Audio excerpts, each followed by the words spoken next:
છે ભાઈ દાખલા.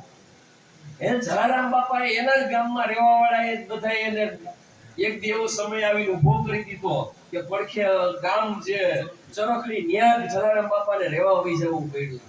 ઇતિહાસના પન્નામાં કદાચ નામ આ વ્યાખ્યા લખી હોય ન લખી હોય કોઈ છુપાવતા હોય ભલે, પણ આ જગવિખ્યાત દાખલો છે.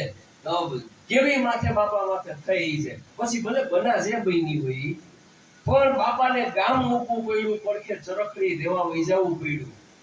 તો આ વિચાર તો કરો તમે. સંતો મહાપુરુષો જ્યારે દેહ કરીને બેઠા હોય ને ત્યારે એને ઓળખવા બહુ કઠણ છે.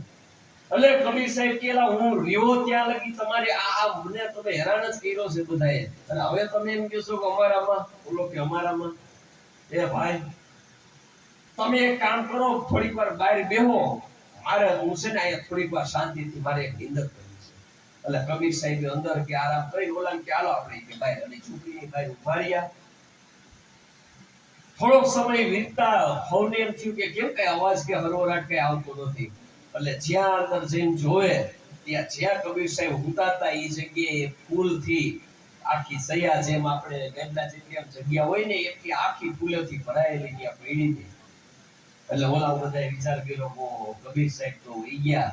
એ દેહે આપણા ભાગમાં નો રહ્યો ને, કારણ કે કબીર તો અજન્મા હતા ને, એનો જન્મ જ એ રીતે થયો તો કોઈને ની ખબર નહીં. કોઈ કે તળાવની પાયરેથી મળ્યા હતા, કોઈ કે ઈ જન્મથી સીધો એનો અવતાર. એ બધી નોખી નોખી લોક વાયકા છે. કોઈ એમ કે છે કે ભાઈ એની નોખી ઘણી ઘણી એની વાયકા છે કે ભાઈ, પણ કબીર સાહેબ જેવી રીતે જન્મા કોઈને કઈ ખ્યાલ નથી જગતની, એવી જ રીતે એને અંતિમ સમય પોતાની વિદાય લઈ લીધી. આ બધા હિન્દુ મુસલમાન સામે બધા ઉભા રહી ગયા. બે બાદશાહ રાજા ઉભા છે, બેની સેના બાંધવાની તૈયારી બધું ચાલતું હતું. ત્યાં કબીર સાહેબ અંદર જઈને જોયું ત્યાં તો ફૂલ પીડા હતા. ઓહો, હવે આ કે ભાઈ હવે બીજું તો આપણે શું કરી શકીએ? તો કે હવે શું કરશું કે હવે આપણા હાથમાંથી તો વાત વહી ગઈ છે. સાહેબે જે કીધું એ આપણે સમજી નથી ગયા, પણ એક છે સત વિચાર આવ્યો પાછો કે ભાઈ આ જે ફૂલ પીડા ને એ અડધા ઓલા કે અમે રાખી, ઓલા કે અડધા તમે રાખો. એટલે અડધા હિન્દુએ રાખ્યા ને અડધા મુસલમાને રાખ્યા. અને ઈ જ જગ્યાએ પડખે પડખે મગરની અંદર જે જગ્યાએ આ બન્યું ને ઈ જ જગ્યાએ મુસલમાનોએ ઈ ફૂલને દફનાવી કબર કરી અને માથે કબીર સાહેબની દરગાહ બનાવી કબર માથાની. એની જ પડખે એ દિવાલો દિવાલ હિન્દુ બધાય ભેરા થઈ અને અહીંયા કબીર સાહેબના ફૂલ સમાધિ દઈ અને ઈ ફૂલને અહીંયા કરી મંદિર બનાવી અને કબીર સાહેબનું અહીંયા મંદિર બનાવ્યું. આજની તારીખમાં ઈ જગ્યા કોટદીકામ કાશીકોટ જવાનું થયું હોય તો આટો મારજો. દરગાહ અને મંદિર બે અહીંયા એક એક દિવાલે પડખે છે. હિન્દુ મુસલમાનના ભેદભાવ મૂકીને બધાય બે એકબીજાની જગ્યાએ માથા નમાવે છે. તો આવો સંત પુરુષનો મહિમા હોય ભાઈ. ઈ સંત પુરુષ આપને સત માર્ગ બતાવતા ગયા છે. અને આવા કબીરના બાળક કમાલ થઈ ગયા. એનું કહેવાનું એમ થાય છે કે એસા હે કોઈ મુર્શદ મોલા જો દમ में खुदा बतावेगा.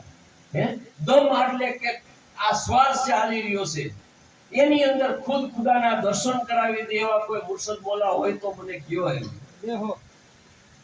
ऐसा है कोई मुर्शद मौला जो दम में खुदा बतावेगा. लख 84 का फेरा छोड़ा के जरा मरण पे निकालेगा. એવા મુર્શદ કોઈ મને મળી જાય કે જન્મ મરણનો મારો ભેદ મટાડી દે. કારણ કે જન્મ મરણની ભે કઈ ઓછી છે ભાઈ? એમ મરવાની ભે તો જનાવરો નહીં છે ભાઈ. કૂતરાનો દેહ હોય ને, આપણે એમ કહીએ કે દેહ તો કૂતરાનો હાવ ઓલો કહેવાય ને ભાઈ. કારણ કે નો ખાવાનું ખાય, નો રહેવાનું હોય ત્યાં રે, એની આયુષ્ય હાવ ટૂંકી. એકબીજા કૂતરાઓને એકબીજાને મારતા કૂટતા હોય એનો ભય. કેવું એનું જીવન હોય, ટકપોળ રોટલો બટકું મળે ન મળે.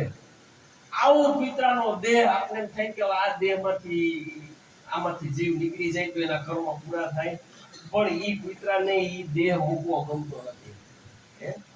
એને ઈ દેહ કૂતરા માટે તો વાલો જ છે. એને તેમ થાય કે ના મારા માટે તો બરોબર જ છે ને. કોઈને મરવું ગમતું નથી આ જગતની અંદર. એ મરવાની ભે એવી છે. પણ જે મહાપુરુષો મળતા, આ મહાપુરુષો આપણે મળ્યા એટલે મરણની ભે મટી ગઈ. આપણે ખબર પડી ગઈ, નક્કી થઈ ગયું, નક્કી પણ કરાવી દીધું કે લા ભાઈ મરવું તો છે. એક દી સમય આવીને બધાય માટે ઊભો જ રહેવાનો છે. આપણે અત્યારે ભલે નાના હોય પણ આપણા માટે એક દી સમય આવીને નહીં ઊભો રહે ભાઈ, કે આપણો અંતિમ સમય એક દી છે.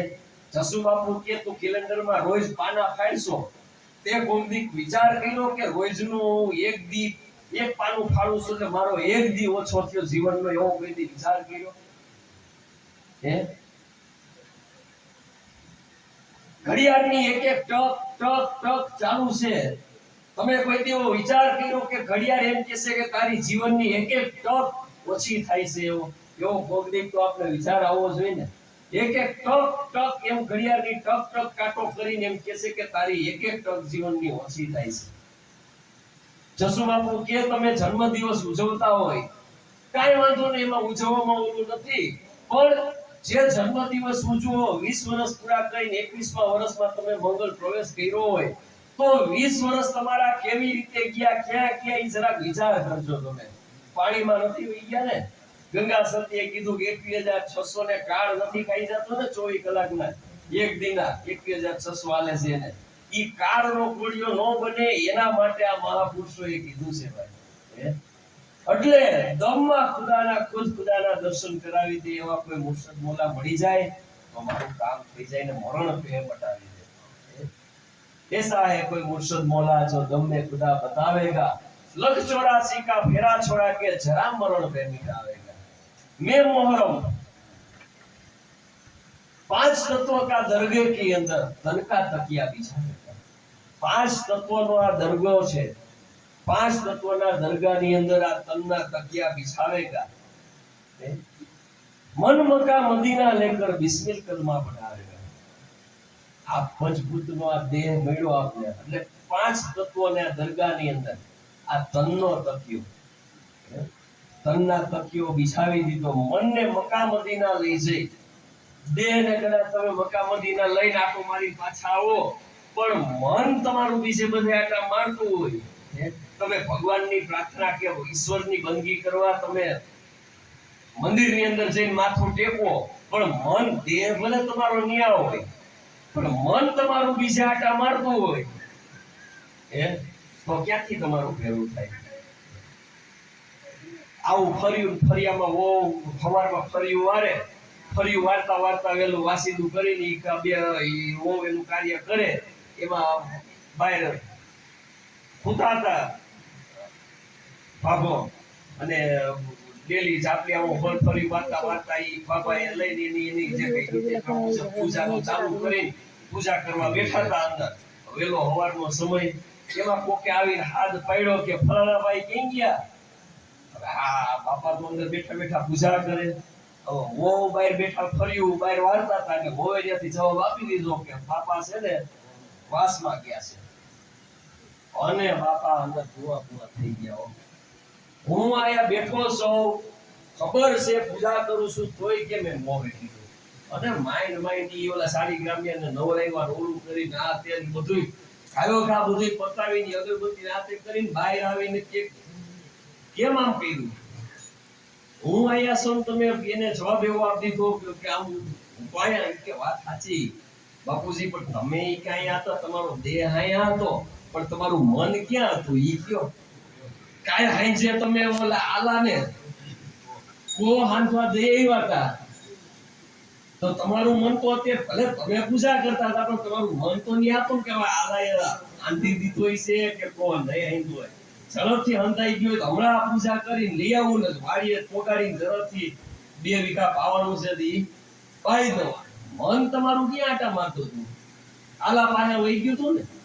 તો પછી દેહ ભલે તમારો અહીંયા હોય પણ મન બીજે આટા મારતું હોય તો હું કામનું? માલા તો કર્મે ફીરે, જીભ ફીરે મુખ માહી, મનવા 10 દિશા ફીરે, એસા સુમિરન નાહી. એલા આ મન આખા બધી કોરાટા મારતું હોય, આવું સુમરણ શું કરવાનું? જગતે દેખાડા ઘણા બાયું તમે જોજો ગૌમુખી પહેરીને અંદર માળા નાખીને હાથ કરીને તમે જોવો તો આદરી વન ચાલુ આમાં એ ક્યાં ડેલો બંધ કરો ઝડપથી, આ અંદર બકરું કરી ગયું ખબર નથી પડતી, આ વહુ ક્યાં વહી ગઈ કે આ જો ઓલો પાડો આવી જાય આ છો એટલી ખબર ન પડે કે અત્યારે આ છૂટો ન મુકાય. રામ રામ રામ. હવે આ ભજન ચાલુ હોય, આ માળા ચાલુ હોય, ભાઈ આ ભૂખ કામ નહીં. મન બધે ફરતું હોય, ભૂખ કામ નહીં આ માળા. એટલે મન બધી જગ્યાએ ફરે, આવું સુમેરણ નકામું છે. માળા તો કર્મે ફેરે, જીભ ફેરે મુખ માહી. એલા એ જીભમાં કઈ આ મોઢેથી બોલીને માળા ફેરવીને નામ, એવું નામ નથી. ખબર એ હું પડે કોઈ બેઠા નામ સંબળ કરતા હોય, માળા ફરતી હોય તો અખંડ માળા તો ફરી રહી છે. એમાં આપણા સંતો કે તમે થોડું ખાલી ધ્યાન દઈ દો, બાકી તમે માળા ફેરવો ને આ ફરે એવી આ માળા નથી ભાઈ. ઈ માળા ફરતી બંધ થાય ને તો ખબર છે ને ભાઈ, ફરિયાવાળાનું ફરિયું ભરાઈ જાય, ચાર નાળિયેર બાંધવા પડે. એટલે ઈ માળા તો સતત ફરી જ રહી છે. ઈ માળા ફરે છે એટલે આપણે અહીંયા બેઠા છે. ઈ માળા ફરે છે એટલે આપણે પાણી પી રહ્યા છે. ઈ માળા શ્વાસોશ્વાસની જો બંધ થાય તો તરત જ એમ કે હાલો હવે ઝડપ કરવા ઘરમાં રખાય નહીં. આમ છે. પણ છતાંય જગત સમજતું નથી. માળા તો કર્મે ફીરે, જીભ ફીરે મુખ માય, મનવા દસો દિશા ફીરે એસા સુમિરન. એ મનને તમે ઠેકાણે રાખો તો ઈ માળા છે. એટલે ऐसा है कोई मुर्शिद मौला जो दम में खुदा बतावेगा, लख 84 का फेरा छोड़ा के छला मरण पे मिटावेगा, 5 तत्व के दरगे की अंदर तन का तकिया बिछावेगा. આ 5 તત્વના દરગાહની અંદર તનનો તકિયો બિછાવી અને મન મક્કા મદીના લઈ જઈ અને બિસ્મિલ કલમા પઢાવેગા. બિસ્મિલ કલમા પઢવાનું છે, બિસ્મિલ્લાહ કરવાનું છે, પણ કઈ રીતે? મનને મક્કા મદીના લઈ જવાનું છે. દેહ મક્કા મદીના જઈને આવે તો ઈ કાઈ કામનું. મન જો ત્યાં ન હોય તો નકામું છે. એટલે મન મક્કા